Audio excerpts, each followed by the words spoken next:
Bonjour à tous, c'est le grand JT des territoires de l'été. Bienvenue dans chaque édition. Nous vous proposerons les meilleurs reportages magazines de cette saison. Voici d'ailleurs le tout premier reportage de ces éditions. Le patrimoine scientifique se préserve. Ici, à la Fac des Sciences, un accélérateur de particules a été recréé. Un peu comme un décor de Jerry Anderson dans Cosmos 1999, sur le modèle de celui qui a été utilisé ici pendant de longues années.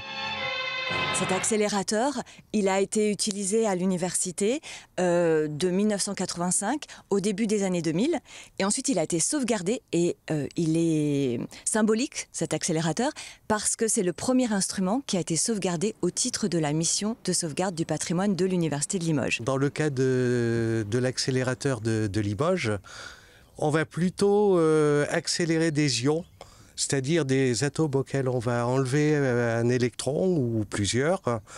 Et donc ces particules chargées, on va les accélérer et avec une certaine vitesse, elles vont pouvoir pénétrer dans la matière et changer les propriétés physiques.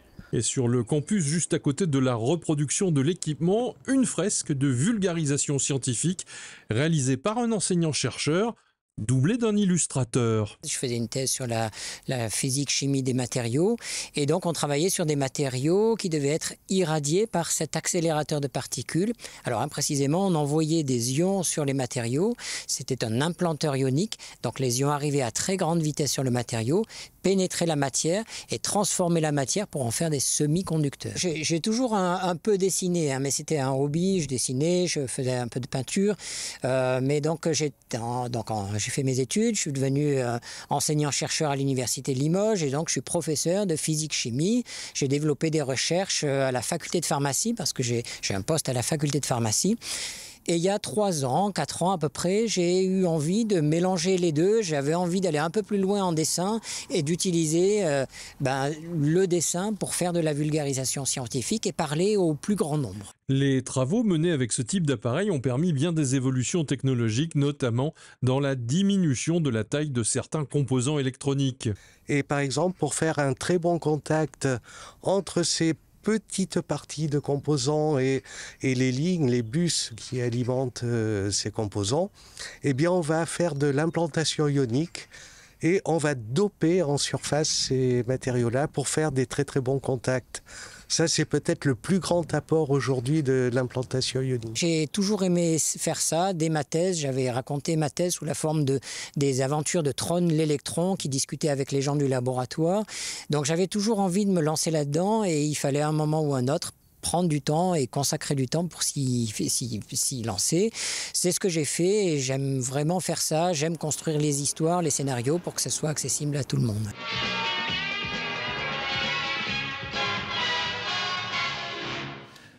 Voilà, et puis c'est un nouveau remède contre la maladie d'Alzheimer que nous allons vous présenter, l'équithérapie qui permet de soigner des patients grâce aux chevaux. Une prise en charge atypique qui présente des effets spectaculaires, vous allez le voir. Chaque semaine, dans les Bouches-du-Rhône, ce groupe accompagne des centaines de personnes grâce à cette nouvelle pratique. Rudy Dahan est allé à leur rencontre pour notre partenaire de la Provence. Regardez. Impeccable. Est-ce que vous vous rappelez la deuxième étape du parcours ? Il faut faire le slalom. Le slalom, c'est ça. L'équithérapie pour prendre en charge les patients atteints de la maladie d'Alzheimer. C'est ce que propose l'association ECUS, qui reçoit chaque semaine 4 patients adressés par France Alzheimer, avec un accompagnement spécifique dispensé autour du cheval par des équithérapeutes. ECUS, c'est une association qui a 36 ans d'existence et qui propose de la thérapie avec le cheval. Il y a tout un cadre qui est mis en place, le fait que ce soit chaque semaine, tous les 15 jours, avec la même thérapeute. Trouver ses repères et peut-être solliciter la mémoire ou en tout cas solliciter tout ce qui est de l'ordre du cognitif. Une méthode d'équithérapie pensée selon chaque patient, dont la récurrence chaque semaine permet de voir l'évolution de chacun, la présence du cheval permettant un apaisement du patient presque immédiat pour la plupart. L'idée, c'est de leur proposer un cadre avec la nature et surtout d'utiliser le médiateur cheval pour venir travailler dans plein de domaines différents. Donc on travaille aussi bien sur le plan moteur que sur le plan cognitif, mais aussi toute la sensorialité du cheval, puisque vous avez vu qu'il y avait tout le temps du pansage qui est très importante. Impeccable! À la première séance, il était même sur, comme on dit, un petit nuage. il espérait être repris pour les prochaines séances. Et quand il sort de cette séance, il a un apaisement total. Chaque semaine, ce sont près de 300 patients atteints de différents troubles physiques et ou psychiques qui bénéficient de l'accompagnement d'ECUS, un moment devenu presque indispensable pour la plupart des personnes qui se présentent aux séances de l'association. Dans le Val d'Oise, un garage d'un nouveau genre s'est implanté, le Meca Club. Il permet aux passionnés de mécanique d'utiliser les 1300 mètres carrés d'atelier comme une salle de sport grâce à une formule d'abonnement. Cette enseigne unique en France a déjà fait plus de 200 adeptes. Les détails avec la rédaction de Via 95. Être abonné à un club de mécanique comme à une salle de sport, c'est le concept unique en France du Meca Club. Avec ses 15 box tout équipées, installés dans un atelier géant de 1300 mètres carrés, les passionnés de mécanique peuvent venir entretenir leur voiture ou leur moto toute l'année. Vous prenez un abonnement, vous avez accès à une partie de l'atelier en illimité, du mardi au dimanche de 10h à 20h. Donc tout ce qui est machine à pneus, équilibreuse, bande géométrie, valise diagnostic, espace de travail partagé, ça c'est illimité. Et puis il n'y a que les heures de pont qui sont soumises à organisation. Et donc pour ça on a différentes formules avec plus ou moins d'heures de pont à consommer dans l'année. Et ça permet de répondre à tout type de projet, que ce soit des petites réparations, des grosses réparations, de la restauration de véhicules, de la préparation de véhicules pour le circuit. Voilà, on est capable de tout faire. Pour moins de 30 € par mois pour une voiture et 20 € pour une moto, le Meca Club est surtout un lieu d'échange et de partage autour de la mécanique, destiné à tous les passionnés, quel que soit leur niveau.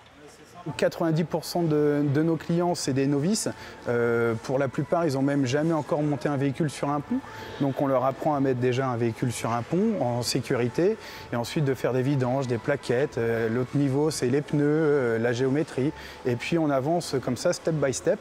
Comme dans une salle de sport, on a des coachs, donc ils sont 4, et du coup, ça permet de les accompagner dans tout ce qui est ensuite distribution, voilà, embrayage. Voilà. Le but, il suffit d'avoir l'envie, et ensuite, c'est du temps, de la patience, et puis du plaisir, en fin de compte, tout simplement. Venir au Meca Club pour le plaisir, c'est le cas de Thierry, un ancien mécanicien auto. Tout le monde se donne un petit peu des ficelles, hein. On ne connaît pas spécialement toutes les voitures par cœur, donc il y a toujours des gens qui ont rencontré des galères et qui connaissent, quoi. Donc tout le monde s'échange et puis voilà, on se fait des petits repas de temps en temps entre nous, voilà, c'est sympa. Avec plus de 200 membres ici à Saint-Ouen-l'Aumône, le concept de self-garage connecté est en plein boom. Anthony souhaite lancer 2 nouveaux projets de Meca Club dans le sud francilien et à Bordeaux. Allez, pour ceux qui aiment le monde automobile et son histoire, vous serez probablement intéressé par cette idée venue de la Sarthe. Réaliser un jeu de piste sur l'histoire des 24 heures du Mans, une forme de chasse au trésor modernisée grâce à l'aide de vos portables. Objectif, rallier 7 points le long de la boucle pour accéder à une cache mystère. Les précisions avec ce sujet d'Anthony Piton pour LMTV de Sarthe. Gabriella et Héloïse sont des chasseuses de trésors d'un nouveau genre. Leur mission, remplir leurs cartes avec les indices qu'elles vont trouver dans des endroits géolocalisés, dans une application connectée. C'est à côté de la poste, c'est indiqué sur l'application. Ça s'appelle le géocaching et l'activité compte de plus en plus d'adeptes. Je pense qu'il y a des indices. Ouais. Ça permet de faire une activité sous le soleil, donc voilà, de se lever de bonne heure et de partir à l'aventure. L'aventure aujourd'hui les conduit sur la route du circuit de la Sarthe. À différents endroits, des boîtes permettent de découvrir des pans de l'histoire automobile et parfois des objets laissés par d'autres joueurs. On a des petits souvenirs des gens qui ont trouvé la boîte. Bon courage. Il faut bien avoir un GPS, je pense une carte au pire pour la trouver. Et une fois qu'on la trouve, c'est une sensation d'avoir accompli quelque chose. Cette balade connectée a été imaginée par Émilie Gervais. L'itinéraire reprend celui du Grand Prix automobile de France qui s'est couru entre 1911 et 1913. On a compilé toute la presse sportive de l'époque, l'auto, la vie au grand air. On a récupéré des dizaines et des dizaines de photos. On va découvrir un accident de voiture, un des premiers accidents en fait sur le circuit. On va apprendre aussi les différentes marques de l'époque, puisque en fait il y avait déjà Peugeot, mais il y avait énormément de voitures qui n'existent, enfin de marques automobiles qui n'existent plus aujourd'hui. Pour jouer, il suffit de télécharger l'application Géocaching ou de se procurer la carte papier dans les offices de tourisme. Comptez 3h30 pour terminer le parcours. C'est une épice qui vaut de l'or. Comptez 30 000 € pour 1 kilo de safran. Et c'est à 500 mètres d'altitude, au pied du mont Canigou, dans les Pyrénées-Orientales, que pousse le Crocus sativus. Cette fleur contient un pistil qui deviendra du safran. Cueilli à la main, il faut aller très vite, vous allez le voir. Pour Via Occitanie, Isaac Barry est allé à la rencontre de Laurent et de sa femme, safraniers depuis 2011. Ils vendent la précieuse épice aux plus belles tables du département des Pyrénées-Orientales. Regardez.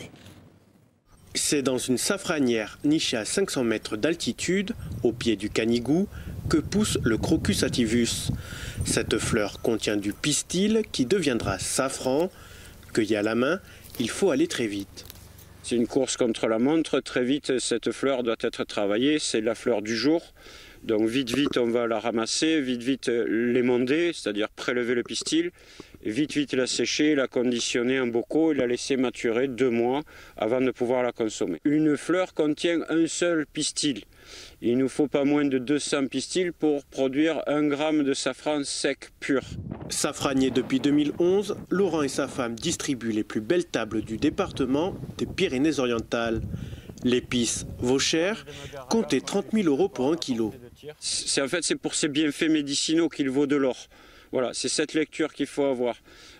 C'est pas moi qui le dis, c'est toutes les grandes civilisations depuis l'époque pré-assyrienne. Civilisation d'Europe, Nord-Afrique, Asie et Occident, Moyen-Orient et Extrême-Orient. Une fois récoltée, vient l'étape cruciale de l'émondage.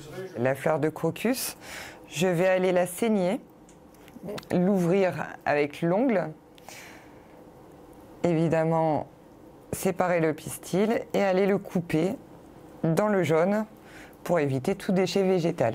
Le futur safran, ce sera les 3 fils rouges. Une phase qui est longue, l'émondage de la fleur met 5 fois plus de temps que la cueillette. Après, les pistils sont séchés et mis en bocaux pour les laisser vieillir et devenir safran. Naissant, il va être assez rond, fruité, sucré, très jeune, plus apte à de la pâtisserie. On va laisser passer quelques années, par exemple 2-3 ans, 4 ans, 5 ans, et il pourra convenir sur du poisson comme un vin, exactement. La France produit une dizaine de kilos d'or rouge par an.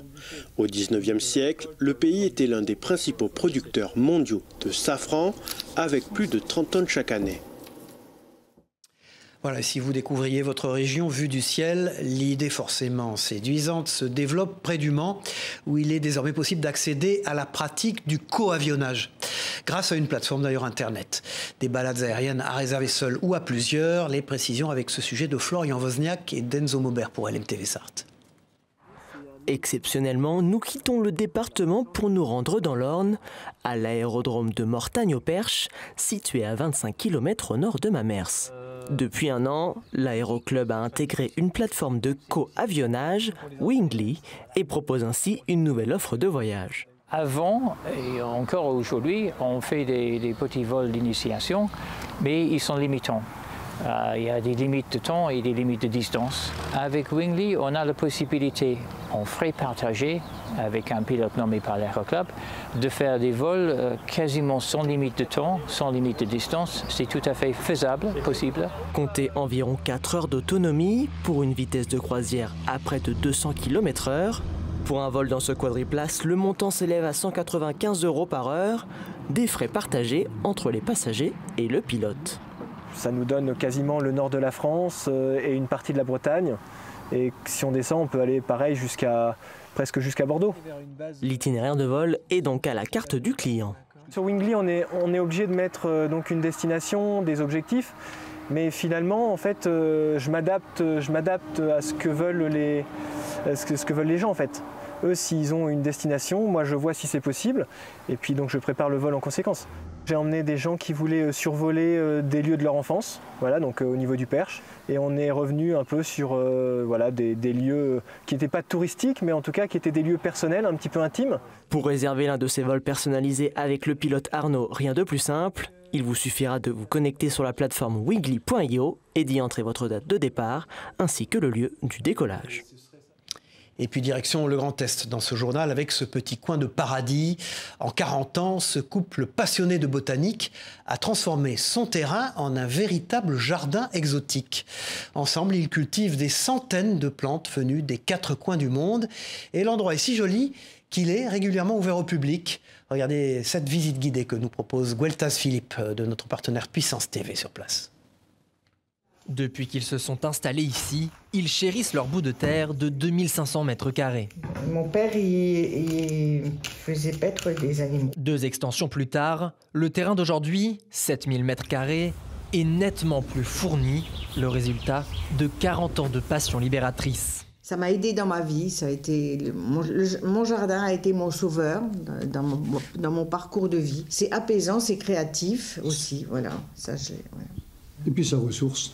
L'occupation de fin de semaine est devenue avec l'âge une passion pour laquelle il ne compte plus les heures, ni même les kilomètres. Ce boulot que vous avez là, qui est présent là, on est allé chercher à Bourg-en-Bresse. On a quand même fait 700 km aller-retour pour aller chercher un arbre. Parce qu'on ne le trouvait pas ici. Donc c'est question d'écorce. De toucher. Quand on le touche, il est très doux. Le couple de retraités est rapidement devenu expert en botanique, captivé par la flore de toute la planète, comme ce conifère d'Amérique latine. Leur jardin, ouvert à la visite depuis 2001, est aussi pensé comme un lieu d'échange et de partage. D'avoir ouvert le jardin public, surtout ce qui maintenant qui est passionné, c'est qu'on en tire des choses. On en tire des informations. Et on donne des informations. Et des relations aussi. Et des relations. Oui. On a des gens qu'on n'aurait jamais rencontrés en France, qu'on rencontre aujourd'hui. L'association que le couple a fondée permet à Françoise et Alain de vendre les boutures de certaines plantes rares et ainsi transmettre leur passion du jardin. Tout à fait autre chose à présent. Connaissez-vous la renouée du Japon? Cette plante exotique, venue comme son nom l'indique du Japon, est considérée à juste titre comme invasive. Là où elle s'implante, rien ne lui résiste et surtout pas la flore locale. En Savoie, le Conservatoire d'espaces naturels a entrepris des travaux pour la supprimer et ainsi réhabiliter l'habitat des espèces sauvages. Les précisions d'Agathe Crinchamp pour la chaîne 8 Mont-Blanc. Entre 2 cailloux, elle repousse déjà. Introduite en Europe en 1847, la renouée du Japon est l'une des pires plantes envahissantes de la planète. Ici, au plan d'eau des Hurtières, une nouvelle zone de 1000 m² de terrain a été excavée pour éradiquer l'espèce invasive. C'est ce qu'on appelle une peste végétale, donc elle va complètement supprimer toutes les autres plantes.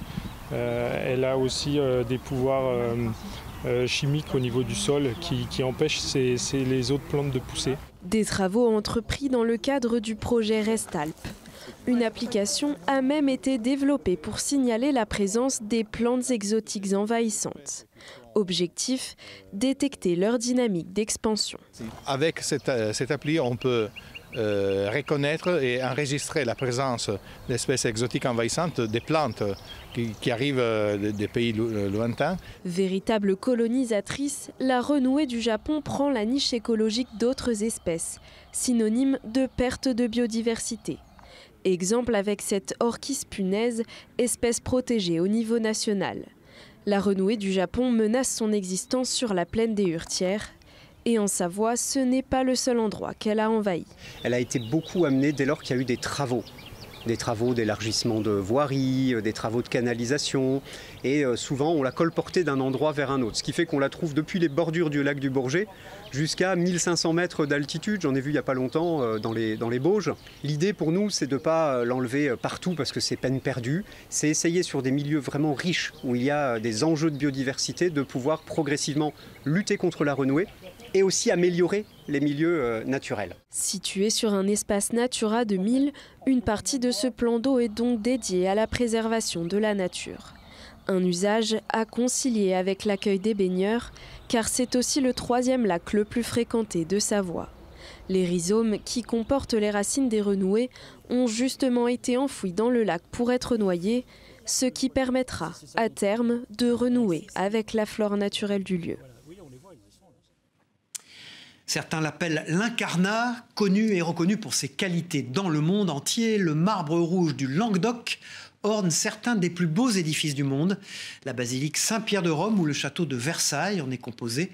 Ce marbre unique et précieux est extrait de la montagne noire de l'Aude, un site étonnant et titanesque dans lequel nous emmène Anne-Sophie Pellegrini pour la rédaction de Via Occitanie. Regardez ce reportage.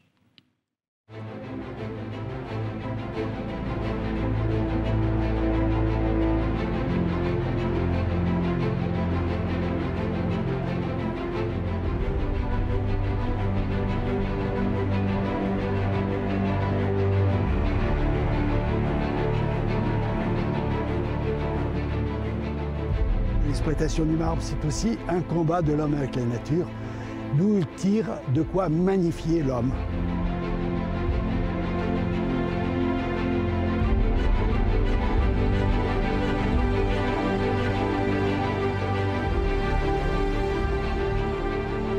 Nous sommes sur le plateau des Terralbes, sur le piémont minervois de la Montagne Noire dans l'Aude.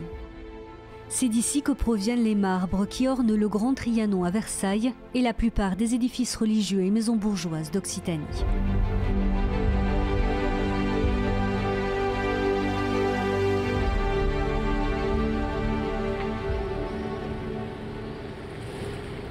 Cette carrière est exploitée par la société Cyrnos. Chaque année, Antonio et son équipe extraient de la roche 10 000 tonnes de marbre. Chaque bloc pèse à lui seul près de 800 tonnes. Un travail titanesque réalisé à l'aide d'une scie longue de 3 mètres permettant de désolidariser la roche du sol.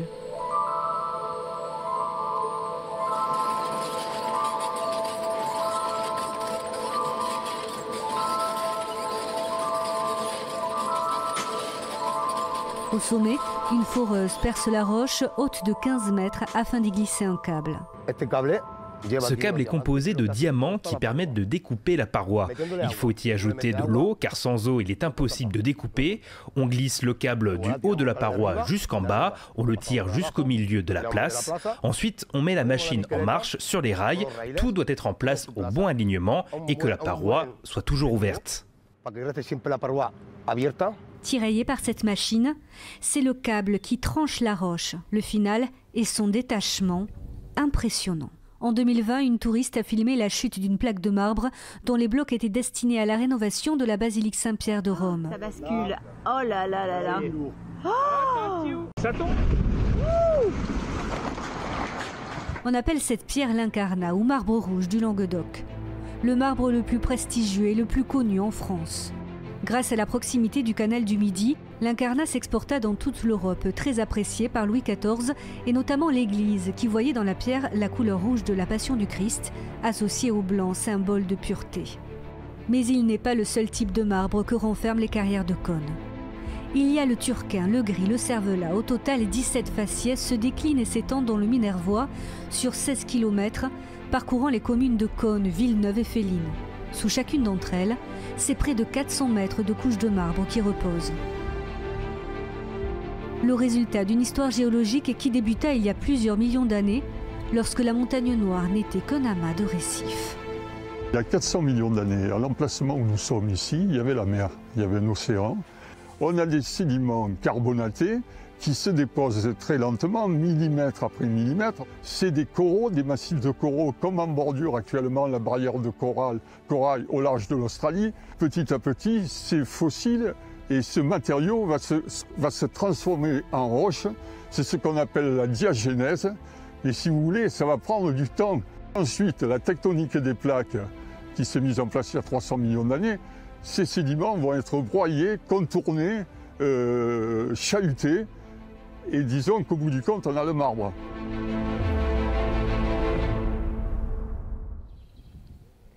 Si le marbre de Cosne a été rendu accessible à l'homme, c'est grâce à l'érosion de la montagne qui mit au jour cet affleurement. L'Incarnat est la seule carrière exploitée de Cosne-Minervois, mais 23 carrières alentour, abandonnées quant à elles, sont le témoignage d'un savoir-faire qui remonte au néolithique. Comment travailler? D'abord, la roche est inclinée naturellement. Et dans la roche, il y a des lits supplémentaires. Des lits qui sont dus à la sédimentation. À certains moments de la sédimentation, du sable ou de l'argile ou un autre minéral s'est déposé et a provoqué une rupture de continuité entre les lits. Et c'est là l'œil de notre carrier, c'est de trouver l'emplacement où taper pour décoller la roche. On est, vous voyez comme ça se décolle là, à cet endroit-là, c'est d'une autre faille. Il suffit d'un coup de marteau ou de burin pour que la pierre se décolle. Derrière chaque trace, il y a un marteau, un burin, un geste gravé dans la pierre pour les siècles. Les marbrières de Cosne-Minervois sont en accès libre. Des visites sont organisées par l'association des marbrières de Cosne sur réservation auprès de l'Office de tourisme Grand Carcassonne, antenne de Cosne-Minervois.